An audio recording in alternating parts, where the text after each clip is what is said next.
Hello. Hello. Hey now. Hey now. I'm Faleena Hopkins. And I'm Richard Cascioli. Yes. And how we're going to be doing this is one of us is going to have a topic. The other one won't know what it is. And we're going to spring it on the other person. And we're going to time it. So we're going to do 20 minutes. We're going to have the timer go off at 18 minutes. So we have 2 minutes to wrap up wherever we are. And it's going to be fun.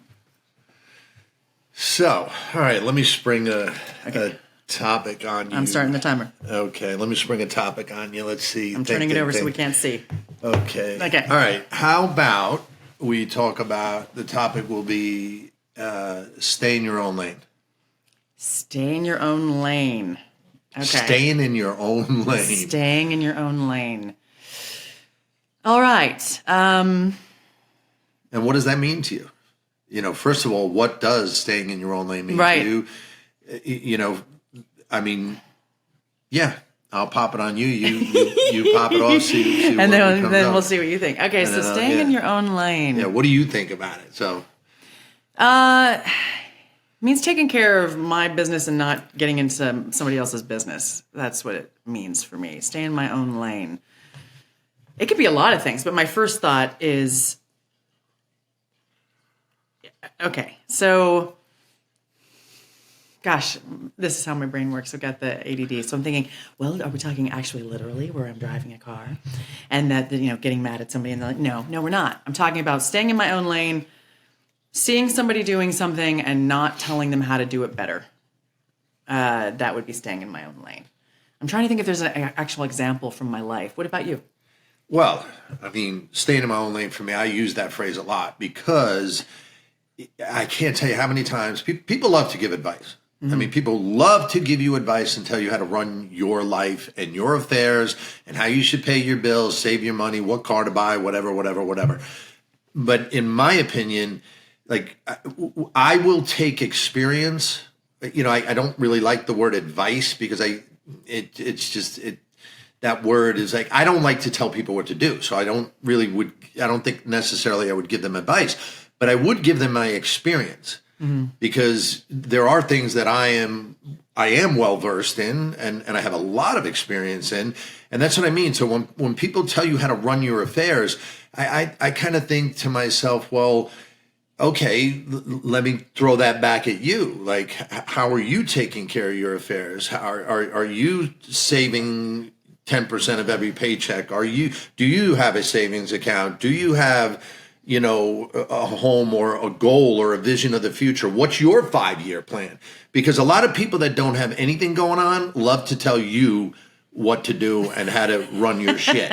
And I think for instance, I have a neighbor who, you know, kind of loves to tell me how to do my stuff. I mean, just the other day he was telling me, oh, you should trim the ivy on the outside of your thing because it's growing over and it really looks like hell. And I'm like, you live in an apartment, bro.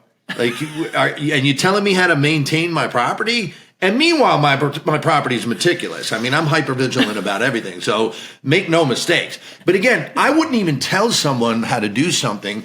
If I see someone floundering or having a difficult time with something, or even brings a conversation to me, what I've learned in my life is I always wait for them to tell me what's going on in their life.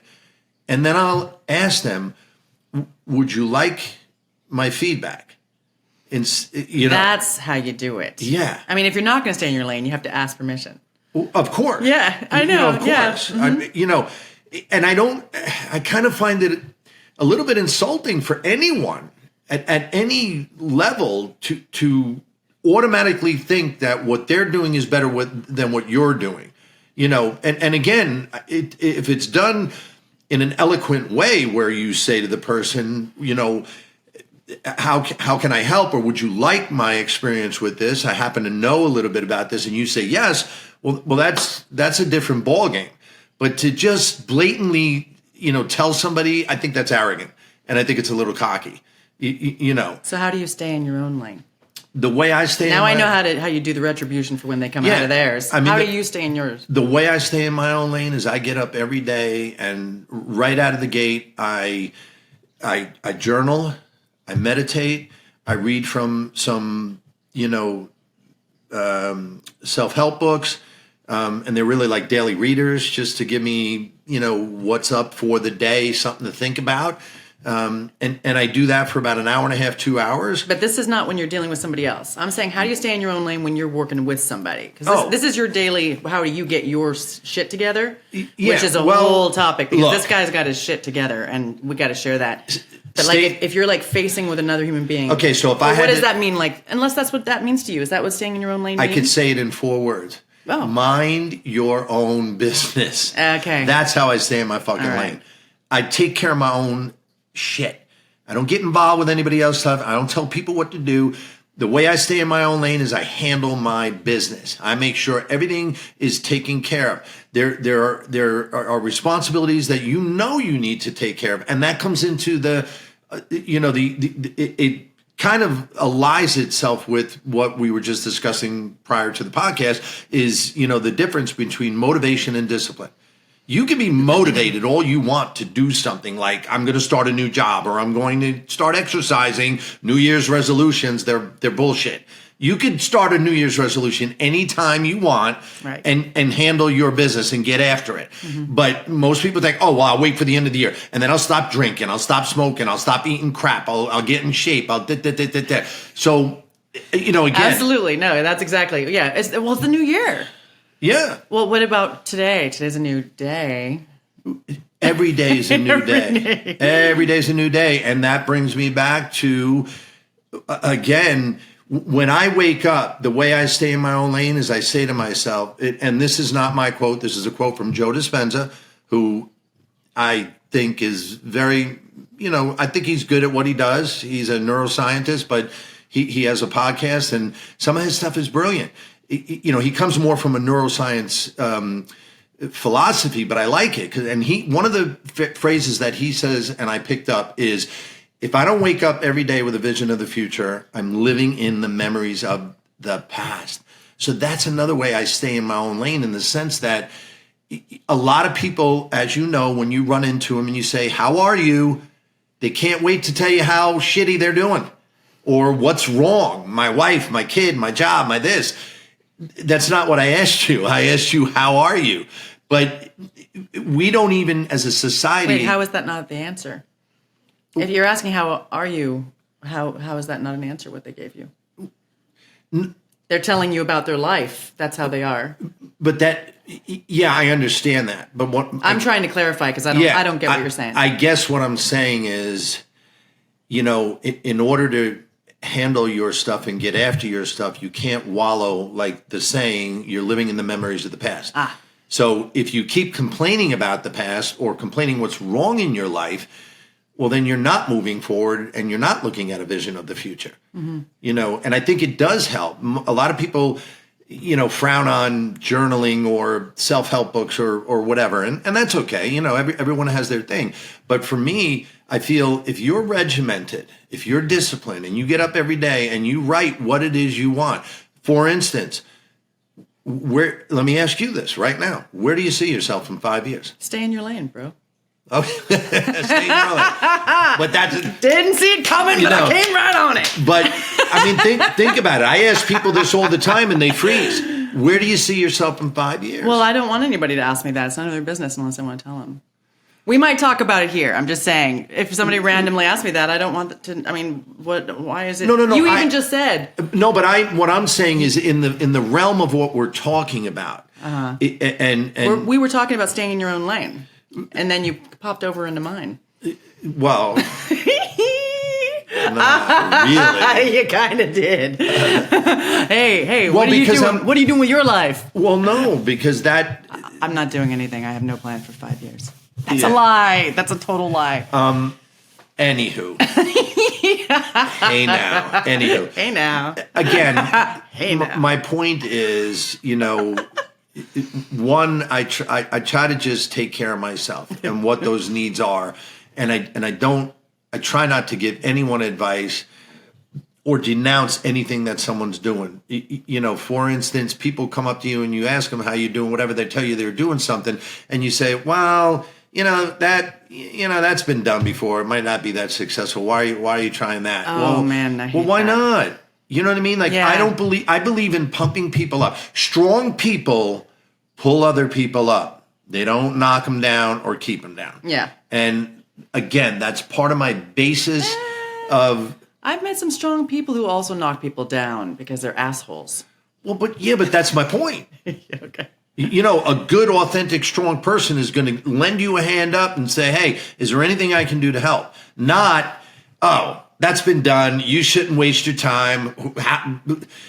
Where do you get off thinking you're successful or you could do that? I have noticed with celebrities, like big celebrities I've known in my life, seem to be the most patient, the more kind. Whereas the ones who are still at the lower levels of celebrity have tended to be not so kind to their server at the restaurant or whatever, where they're like acting like, do you know who I am? Whereas a big celebrity doesn't need to do that. There is no need to pump yourself up if you are strong. I had a guy say that to me once.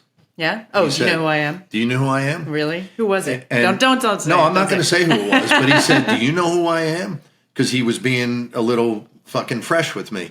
And I said, fresh as in coming on to you, or no, fresh as in kind of being like kind of like a wise ass, because he was being cocky because he was somebody and I'm not. And I'm like, first of all, you don't even know me. But when he said that to me, the reply I gave him, I'm like, I'm a little confused. Do you not know who you are? I said, why are you asking me? And he was like, a bit. Look, that's the best. Yeah, look, I'm Please, not. Wait, repeat that for me because I need to soak this one in. He said, do you know who I am? And I looked at him and I said, do you not know who you are? Why are you asking me who you are to me? Genius. You know, and it stopped him dead in his tracks. He didn't even know what to say to me. I said, well, let me know when you figure it out. You know, and I walked away because first of all, I'm not starstruck. And I don't give a fuck who you are. President of the United States, I don't care, movie star, whatever. You don't denounce me or talk down to me. You either you respect me and I will return the respect. You don't respect me, I'll walk away because I don't really care. And because I'm not in a position or I'm not in that mindset of what can I get from you? Or what have you done for me lately? You know, like it's not a desperation thing. What have you done for me lately? Know, anywho. So no, I think that's I'm not a star fucker either. You know what? We just made this podcast explicit. Can we swear? No, I've never been. I've never. Did you? I've never been. I'm so used to it. I just don't even hear it anymore. No, I've never been like, only a couple times have I been starstruck, and I mean, I've seen a lot of celebrities, especially living in Los Angeles. You see a lot, you know a lot, whatever. But it's for me, it's you have to earn it. And not just because you did great movies or whatever, but I'm going to treat, you're a peer to me. You're just another human being. There's nobody at higher or lower level than I am, I feel like. I agree. So, yeah. And then unless they act like a dick and then they go down and I don't care who they are. Or if they act really cool, then they go up and they're just like, want to spend time and hang out around with them. But I've never been like, I can't even speak. Or can you give me your autograph? No, that's not true. That's not true. I saw Michelle Pfeiffer once. I was working at a restaurant and I saw Michelle Pfeiffer. She was in there for her Sunday brunch. And I turned the corner and she was looking at me because she was waiting. She was standing against the wall. And she looked at me and I just was like, she's just stunning. The woman was she's just. So I did get one time where I got flummoxed, but I didn't have to talk to her. You know what I mean? It wasn't like a talking situation, but I was like, yeah. So I have to take that back. I did get a little bit like, she's just gorgeous. And again, I think that, once again, goes back to the topic of staying in your own lane in the sense that, who is anyone at any level to, make a judgment on someone else because they're either a waiter or a guy at the gas station or the grocery store. I believe in just being nice to everyone, and being authentic. I remember back in the day, someone from New York came to visit me here in LA and I was leaving, the grocery store and I'm friendly with the person at the grocery, store, at the attendant, and hi, how are you? And we're talking, whatever. We leave and this person says to me, he goes, what is wrong with you?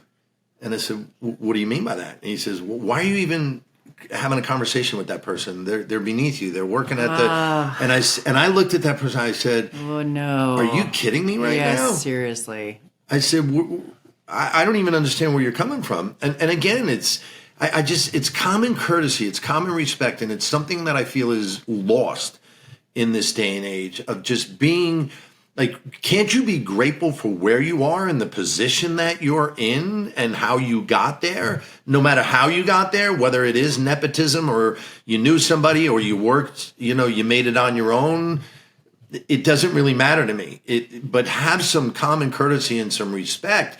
Again, we live in a place where we see this a lot, and people happen to be a little self-righteous, a little bit too cocky for me. And I, like I said, is that word cocky? Yeah, I don't buy into it. I don't get into it. And, I actually get taken back by it because I feel everyone should be treated, with respect and with common courtesy. And I don't think it's very difficult to give.